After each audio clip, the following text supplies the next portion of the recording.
핸델은 1685년 독일에서 태어나서 어렸을 때는 아버지의 영향으로 법학을 공부했습니다. 그러나 아버지가 일찍 돌아가시면서 이제 자기가 좋아하는 음악을 공부하기 시작했고, 그래서 독일에서는 하노버 선제에 의해 궁정악장이 되었다가, 그러나 거기에서 그는 멈추지 않고 영국으로 진출을 해서 영국 왕실의 이제 악장이 됩니다.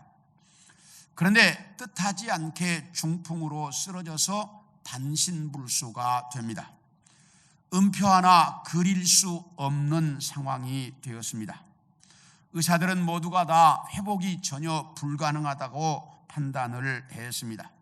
그래서 절망 속에 빠져 있는데 누군가가 이야기하기를 중풍으로 쓰러진 사람은 온천물에 몸을 담그고 있으면 도움이 된다, 이런 이야기를 들어서 독일에 있는 악사라 샤펠이라고 하는 온천으로 가가지고 그곳에서 이제 온천물에 몸을 담그며 지내는데, 의사들이 하루에 3시간 이상은 담그지 마라, 절대로 안 된다 그랬는데, 이 핸델은 하루에 9시간씩을 온천물에 몸을 담기면서 회복에 대한 정말 절실한 의지를 드러냈습니다.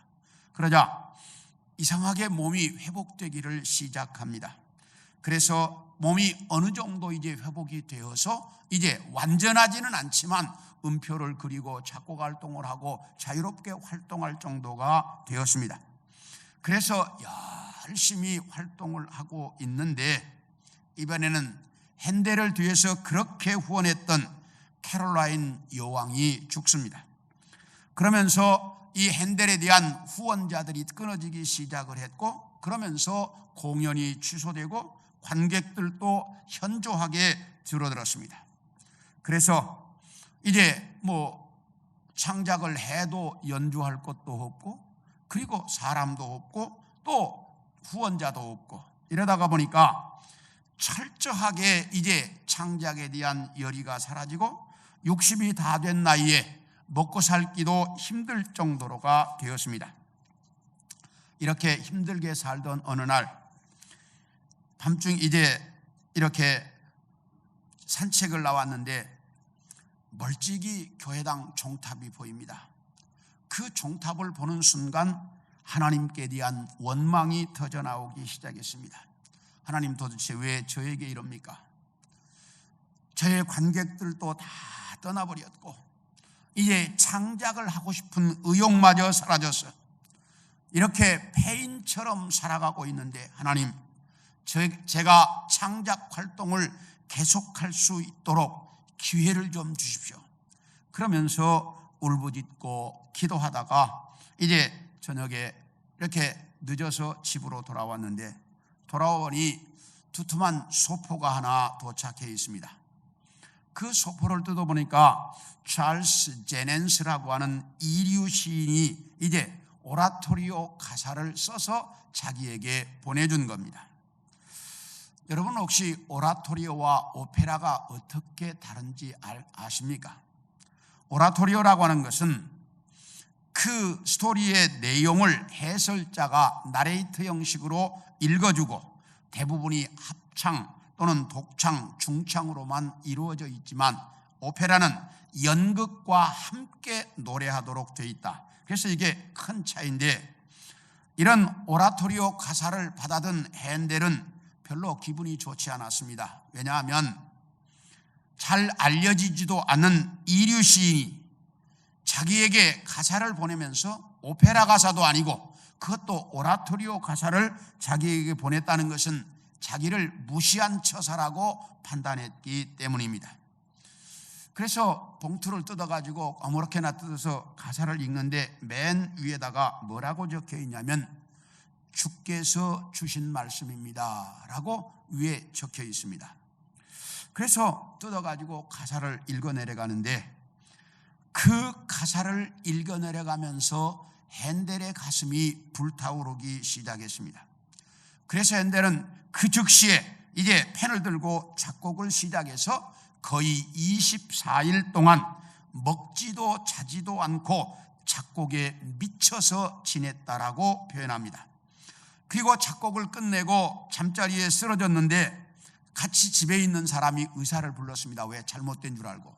그랬는데 핸델이 14시간을 꼬박 자고 일어났는데 아주 건강한 모습으로 일어나더라는 거예요. 그래가지고 작곡한 것이 핸델의 메시아입니다. 이 곡이 아일랜드에서 맨 처음에 이제 연주가 되었습니다. 왜냐하면 영국에서 핸델을 별로 좋아하지 않았기 때문에 이제 아일랜드에서 연주를 했는데, 평소에 이 핸델을 별로 좋아하지 않던 이제 조지 2세 왕이 참석을 했는데, 핸델을 좋아하지 않던 왕이 그 곡을 듣다가 갑자기 자리에서 일어나는 거예요. 너무 감동이 돼서 일어나니까 거기에 있는 모든 사람들이 자리에서 일어났고, 그래서 이후에 메시아가 연주될 때는 사람들이 자리에서 일어나는 습관이 되었다고 합니다.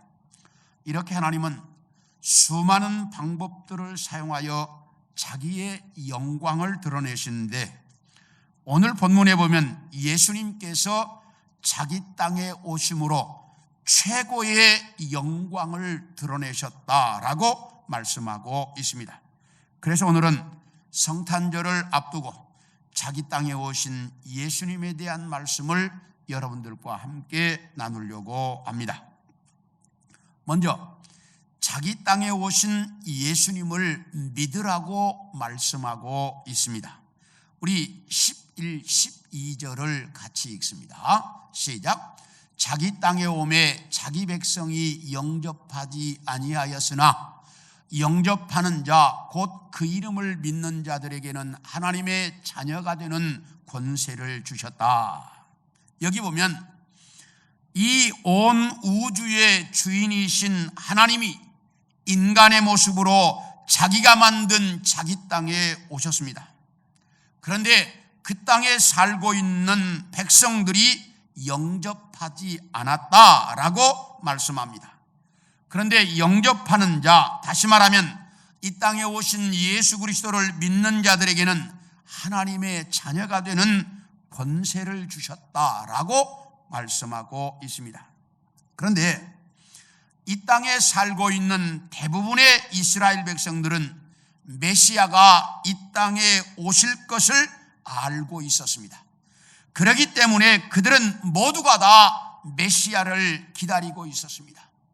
이걸 가르쳐서 메시아 대망사상 이렇게 말하는데, 전 백성들이 다 메시아가 오실 것을 기다리고 있었습니다. 우리 함께 누가복음 3장 15절을 보겠습니다. 시작. 백성들이 바라고 기다림으로 모든 사람들이 요한을 혹 그리스도신가 심중에 생각했다.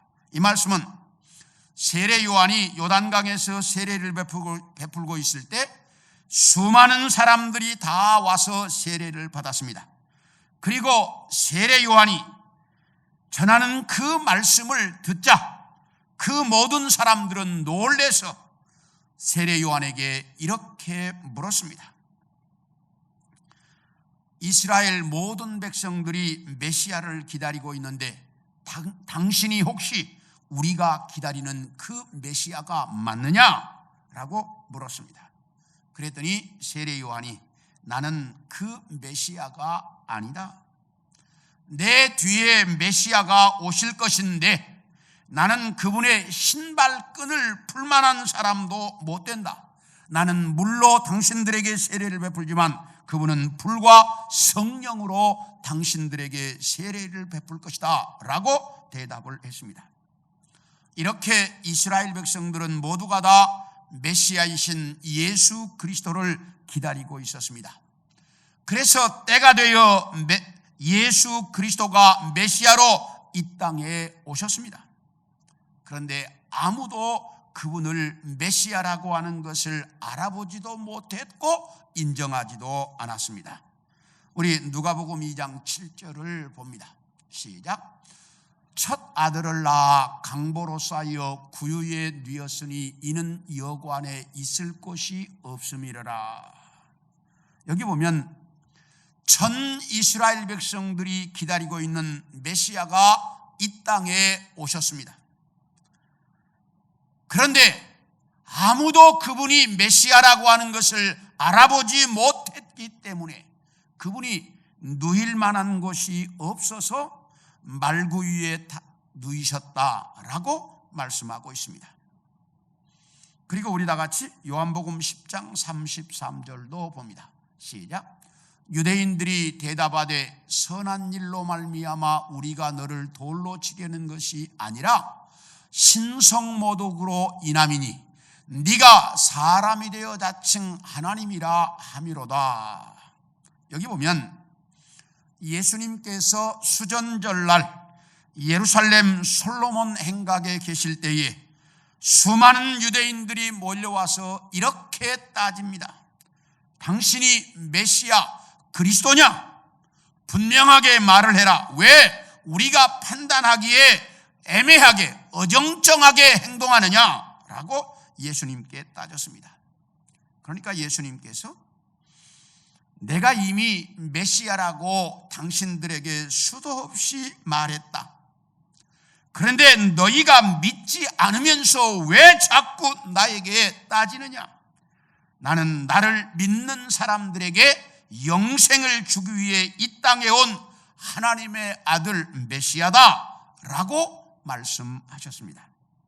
그랬더니 그 사람들이 믿는 것이 아니라 돌을 들어 예수님을 쳐 죽이려고 합니다. 그러니까 예수님께서 너희가 물어서 내가 메시아라고 대답을 했는데 왜 나를 돌로 치려고 하느냐? 그러니까 네가 사람의 아들이면서 하나님의 아들, 하나님이라고 하는 신성모독을 했기 때문에 너를 죽이려고 한다. 이렇게 말하고 있습니다. 이렇게 이스라엘 사람들은 메시아를 기다리면서 예수님이 자기가 메시아라고 말하는데 그들은 믿지 않았습니다. 인정하지 않았습니다. 그리고 지금까지도 메시아를 기다리고 있습니다. 그렇다면 그렇게 오랫동안 메시아를 기다렸던 사람들이 왜 메시아가 이 땅에 오셨는데 그 메시아를 인정하지 않았을까? 왜 믿지 못했을까? 우리 누가복음 2장 1절을 봅니다. 시작. 그때에 가이사 아구스도가 영을 내려 천하로다 호적하라 했다.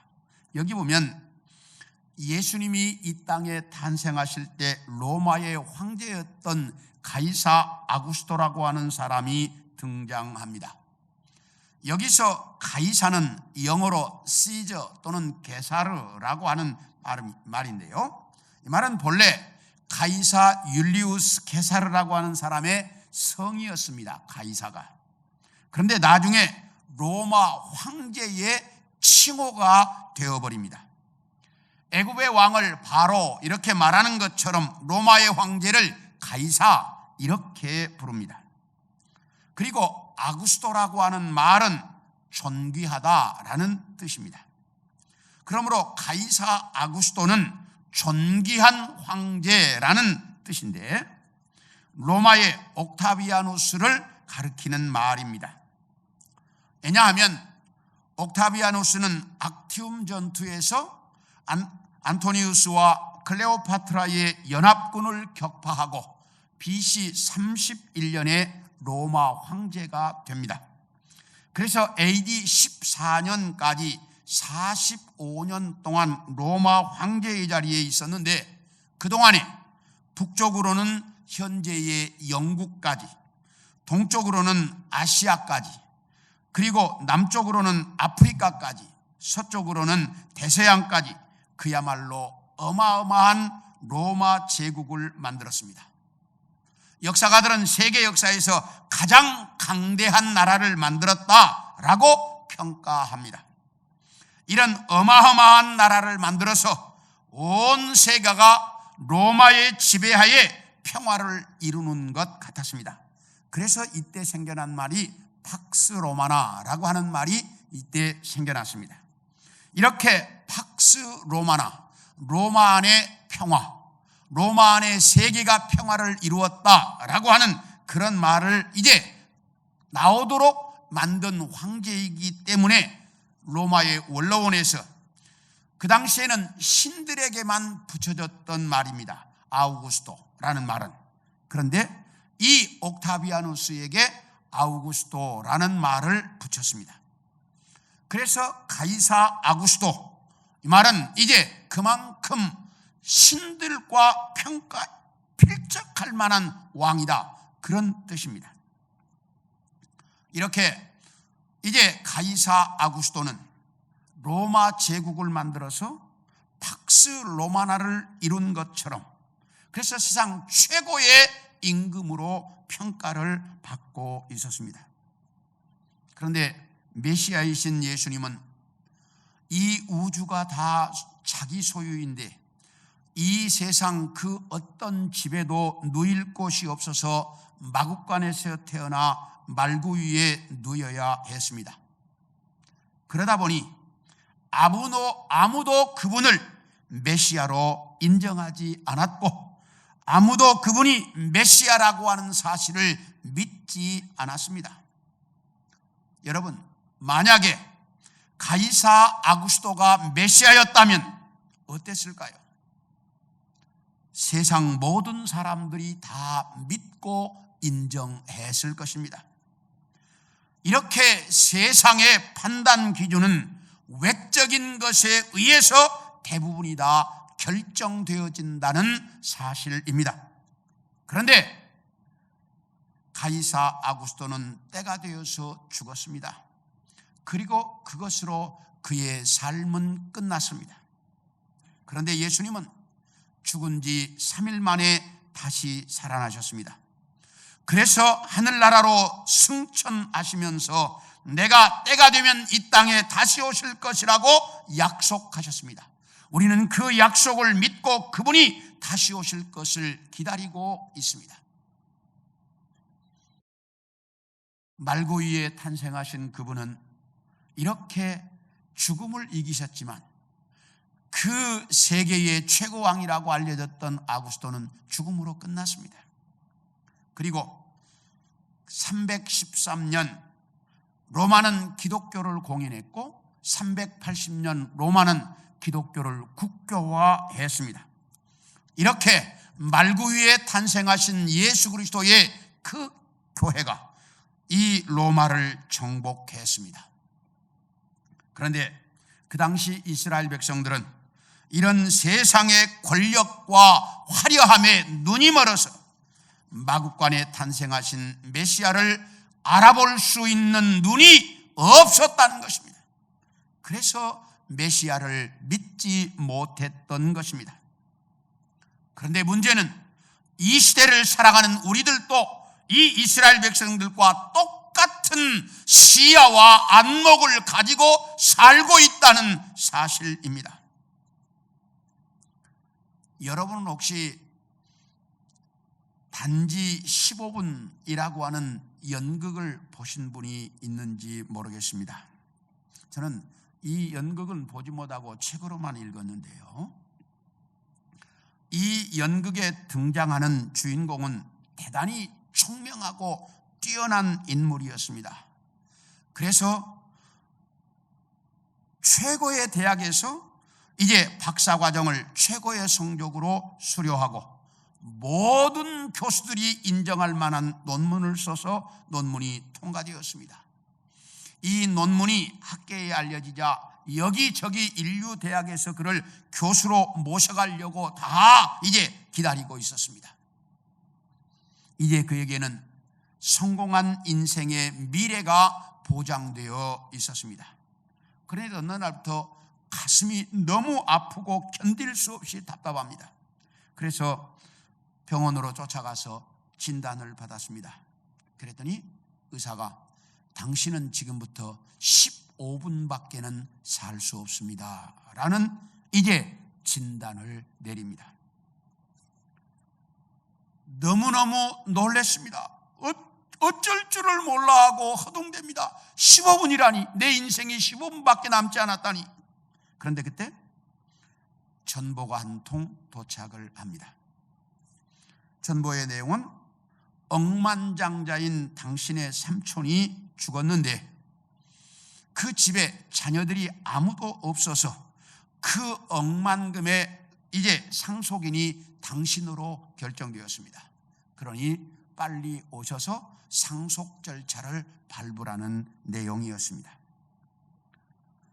15분밖에 남지 않은 사람에게 억만장자가 무슨 의미가 있느냐 그 말이에요. 그래서 그 전보를 들고 쓴웃음을 짓고 있는데 또 한 통의 전보가 도착합니다. 전보의 내용은 당신이 쓴 그 논문이 이 학계에서 최고의 논문으로 인정을 받았으니 최고 논문의 시상을 할 것이니 시상식 준비를 하라는 내용이었습니다. 최고의 논문이 무슨 의미가 있습니까? 15분이면 인생이 끝나는데. 그래서 쓴웃음을 짓고 있는데 또 한 통의 전보가 도착합니다. 그 전보는 자기가 사랑하는 여인이 있어서 그 여인에게 결혼을 승낙해 달라고 이제 이렇게 늘 청혼해 놓고 기다리고 있는 중이었는데 그 여인이 결혼을 승낙하겠다는 이 전보를 보내온 것입니다. 그래서 이 세 통의 전보를 들고 이 사람이 쓴웃음을 지으면서 15분 후에 죽는다는 내용이 그 연극의 스토리입니다. 저는 이 글을 읽으면서 어쩌면 이것이 우리의 인생이겠다라는 생각을 했고, 이 작가가 이 연극을 쓴 이유도 그런 이유가 아닐까라는 생각을 해보았습니다. 그러므로 우리는 눈에 보이는 외적인 것에만 매여 살았던 이스라엘 백성들처럼 살면 우리의 인생도 가장 소중한 것들은 다 놓쳐버리고 빈 껍데기만 손에 들고 이제 마지막을 맞이하는 인생이 될 수 있다라고 하는 사실입니다. 그러므로 아무리 초라해 보이고 지금 당장에는 가치 없어 보여도 이 땅에 오신 메시아 예수 그리스도를 믿을 수 있고 그분을 선택할 수 있는 신앙으로 살아가는 우리 성도들이 되어질 수 있기를 축원합니다. 둘째로, 자기 땅에 오신 예수님이 가르쳐 주신 진리대로 살라는 것입니다. 우리 다 같이 14절을 봅니다. 시작. 말씀이 육신이 되어 우리 가운데 거하심에 우리가 그의 영광을 보니 아버지의 독생자의 영광이요 은혜와 진리가 충만하더라. 여기 보면 예수님은 말씀이 육신이 되어 이 땅에 오신 분이기 때문에 그에게는 은혜와 진리가 충만하더라 이렇게 말씀합니다. 여기서 진리라고 하는 것은 하나님의 말씀을 의미하는데 예수님은 말씀이 육신이 되어 오신 분이기 때문에 그분 자체가 말씀이셨습니다. 그러므로 예수님은 그분 자체가 진리였다는 말입니다. 우리 다 같이 요한복음 14장 6절을 봅니다. 시작. 예수께서 이르시되 내가 곧 길이요 진리요 생명이니 나로 말미암지 않고는 아버지께로 올 자가 없느니라. 여기 보면 예수님께서 십자가에 달려 돌아가시기 전날 사랑하는 제자들과 함께 마지막 성만찬을 행하셨습니다. 그리고 나신 다음에 허리에 수건을 두르시고 대야에 물을 담아 제자들의 발을 씻겨주시면서 내가 선생이 되어 너희의 발을 씻겼으니 너희도 이렇게 섬기면서 살아라. 그리고 나는 어떤 사람에 의해 내가 가야 할 곳으로 가게 되었다라고 말씀하십니다. 그러니까 베드로가 선생님 가시기는 어디로 가신다는 말입니까? 라고 물었습니다. 그러자 예수께서 내가 가야 할 길을 가서 너희를 위해 거처를 예비해 놓고 내가 다시 올 것이다 라고 말씀하셨습니다. 그러니까 도마가 옆에 있다가 선생님이 어디로 가시는지를 우리에게 가르쳐 주시지 않는데 우리가 그 길을 어떻게 알 수 있겠습니까? 라고 물었습니다. 그러자 예수께서 도마에게 내가 곧 길이요 진리요 생명이니 나로 말미암지 않고는 아버지께로 올 자가 없다라고 그때 도마에게 하신 말씀입니다. 다시 말하면 예수님이 진리이기 때문에 예수님을 통하지 않고는 하나님께로 갈 수 있는 길이 없다라는 말씀입니다. 그렇다면 여러분, 진리가 뭡니까? 우리가 수도 없이 진리를 말하는데 진리가 뭡니까?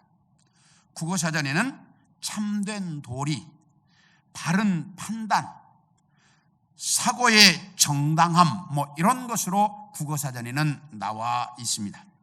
그러나 보편적으로 우리가 진리라는 말을 쓸 때에는 인간이 바르게 살아가는 삶의 기준을 진리라고 말합니다. 자, 인간이 바르게 살아가는 삶의 기준, 그렇다면 내가 바르게 살았냐, 바르지 못하게 살았느냐는 뭘로 압니까?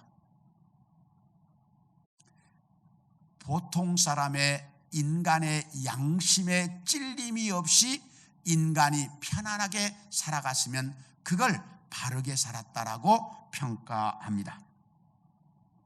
그러므로 진리라고 하는 것은 인간이 편안한 마음으로 살아가도록 하는 삶의 기준을 진리라고 말합니다. 그렇다면 내 영혼은 내가 어떻게 살아야 평안하게 살 수 있을까? 그건 간단합니다. 내가 영적으로 바로 살면 내 영혼이 평안합니다. 그렇다면 내가 어떻게 사는 것이 영적으로 바로 사는 것일까? 오늘 성경은 말합니다. 네가 말씀대로 진리대로 살면 네 영혼이 바로 사는 것이다. 그러므로 내 영혼의 평안은 말씀대로 살아야만 내 영혼이 평안한 겁니다. 말씀대로 살지 않으면 인간의 영혼은 평안을 얻을 수 없어요. 그래서 말씀대로 살아야 인간은 영혼이 평안할 수 있고, 또 하나 말씀대로 살아야 하나님의 나라에 갈 수 있는 길이 있습니다. 그래서 내 영혼이 평안할 수 있게 내가 하나님의 나라로 갈 수 있는 길을 알려주는 것, 이게 말씀이에요. 그래서 말씀을 진리라고 말하는 것입니다.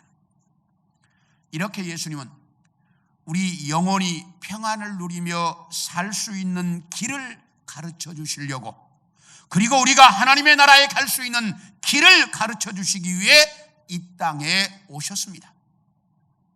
그런데 그 당시 이스라엘 백성들은 아무도 그분을 알아보지도 못했고 영접하지도 않았습니다. 오히려 그분을 배척하고 비난하고 손가락질하고 십자가에 못 박아 죽였습니다. 그런데 문제는 오늘날에도 똑같이 사람들은 그분을 비난하고 손가락질하고 십자가에 다시 못 박고 있다는 사실입니다. 이것은 진리를 외면하는 것으로서 인간의 영혼이 평안을 누릴 수 있는 길을 막는 것이고, 인간이 하나님께로 갈 수 있는 길을 막고 있는 것입니다. 사랑하는 성도 여러분, 코로나 바이러스로 말미암아 아무리 힘들고 어려울지라도 내 영혼이 평안을 누리며 살 수 있는 길을 가르쳐 주시기 위해 이 땅에 오신 예수님, 그분을 영접하고 그분 안에서 평안을 누릴 수 있기를 소원합니다. 아무래도 사랑하는 성도 여러분, 아무래도 이번 성탄절은 교회에 모이지 못하고 각 가정에서 예배를 드려야 할 것 같습니다. 살다 보니 이런 정말 믿을 수 없는 일들이 벌어집니다. 그러나 어디에 있든지 어떤 상황 속에서라도 있는 곳에서 이 말씀과 함께 여러분이 영혼의 평안을 누리고 그 말씀과 함께 주 안에서 예배하고 그 성탄절을 맞이할 수 있는 우리 성도들이 되어질 수 있기를 축원합니다. 마지막으로 은혜 가운데 살아야 한다라고 하는 사실입니다. 우리 16절을 읽겠습니다. 시작. 우리가 다 그의 충만한 데서 받으니 은혜 위에 은혜로라. 이 말씀에 보면 예수님께는 은혜가 충만하기 때문에 우리는 그분에게서 그 충만한 은혜를 넘치도록 받아야 한다라고 말씀하고 있습니다. 14절에서도 예수님에게는 은혜와 진리가 충만하다고 말씀하고 있고 17절에도 은혜와 진리는 예수 그리스도로부터 온다라고 말씀하고 있습니다. 그러므로 우리가 받아야 할 모든 은혜의 근원은 어디에 있습니까? 예수 그리스도에게 있습니다. 그런데 그분이 이 땅에 오셨습니다. 그것은 자기 백성들에게 은혜를 주시기에 이 땅에 오신 것입니다. 그런데 사람들은 그분을 영접하지 않았습니다. 그래서 은혜를 받을 수가 없었습니다. 다시 말하면 자기들에게 오는 은혜를 자기들의 발로 차버린 꼴이 되었다라고 하는 사실입니다. 그러면서도 사람들은 모두가 다 은혜를 사모합니다. 은혜 받고 싶어 합니다. 은혜 받기 위해서 정말 간절하게 매달립니다. 그런데 은혜는 자기들이 영접하지 않았던 그분에게 있었다 그 말이에요. 그러므로 우리는 똑바로 알아야 됩니다. 모든 은혜의 근원이 예수 그리스도와 그분의 말씀 속에 있다라고 하는 사실입니다. 다시 한번 묻습니다. 모든 은혜에게는 누구에게 있다? 예수님에게 있다라고 하는 사실입니다. 그런데 그 예수 그리스도는 말씀이 육신이 되어 이 땅에 오신 분입니다. 그러므로 모든 은혜는 그 바로 예수 그리스도의 말씀 속에 있습니다. 그러므로 은혜는 어디? 예수님에게, 말씀에게, 말씀 속에, 여기에 은혜가 있다라고 하는 사실을 잊지 않기를 바랍니다. 우리 다 같이 사도행전 10장 44절을 봅니다. 시작. 베드로가 이 말을 할 때에 성령이 말씀 듣는 모든 사람에게 내려왔다. 이 말은 고넬료라고 하는 로마의 백부장이 자기의 친척들과 친구들을 다 모아놓고 베드로를 초청해서 말씀을 듣게 되었는데, 그때 고넬료가 베드로에게 이렇게 말합니다.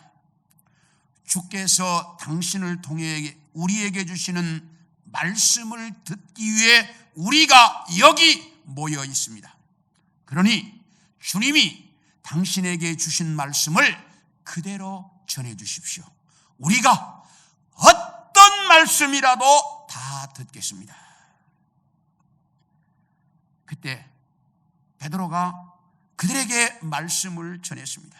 그랬더니 말씀을 듣는 그 순간 거기에 있는 모든 사람들에게 성령이 충만하게 임했다라고 말씀합니다. 다시 말하면 말씀을 통해 고넬료의 가정에 모여있는 모든 사람들에게 은혜가 충만하게 임했다는 것입니다. 이렇게 은혜는 말씀과 함께 옵니다. 그분이 말씀이 육신이여 이 땅에 오셨기 때문에 우리는 말씀 속에서 은혜를 받아야 합니다. 그러므로 말씀과 함께 은혜의 시대가 열리게 되었던 것입니다.